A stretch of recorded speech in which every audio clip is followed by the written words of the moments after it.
This is our C2 Hammond organ with a Leslie 145. 145 is a 2-speed Leslie. And this C2, according to the serial number, is from around 1952 or 53. There's been some upgrades.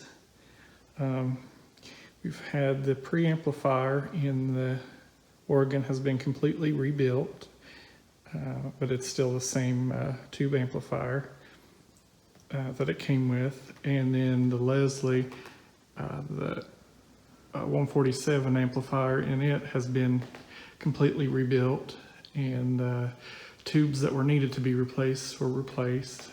All the maintenance has been done to everything. And then there's been a couple of modifications in addition to that, to this organ. One of the modifications here is made by the organ guru. It's a transposer unit, and that was installed about 6 months ago, somewhere around there. And the installation was pretty easy, and it uses a Ethernet cable to interface with its control box, which is right here. And that will let you not only transpose up and down, it'll also let you tune up and down, tune the organ. The other modification is a Track 2 OBL2 line out box, which I'm not sure you can see under here, but that's it.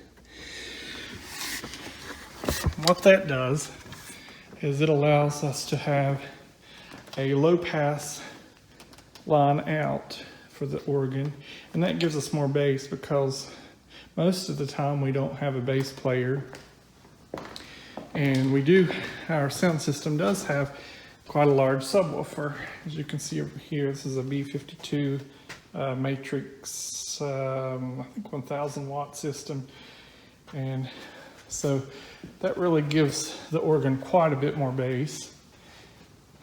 And as far as the Leslie being mic'd, because we do record everything, so we got the Leslie mic'd. That's just a kick drum mic for the bass rotor, and I think it's SM58 for the top rotor. We get a pretty good mix doing that. One last thing I'd like to mention about the maintenance and upgrades on this organ is the AC lines coming in have been replaced.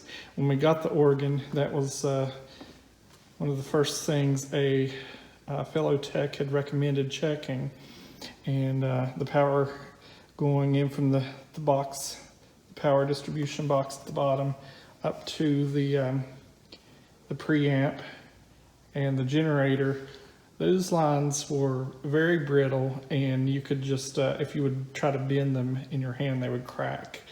So that was replaced. That was one of the first things that was replaced on this organ, because that can be very dangerous. And I would recommend that if you have an older organ, that be one of the first things that you check on it is the power lines coming in. It's not really a very complicated thing to replace those, and I would probably say that most of them from this generation,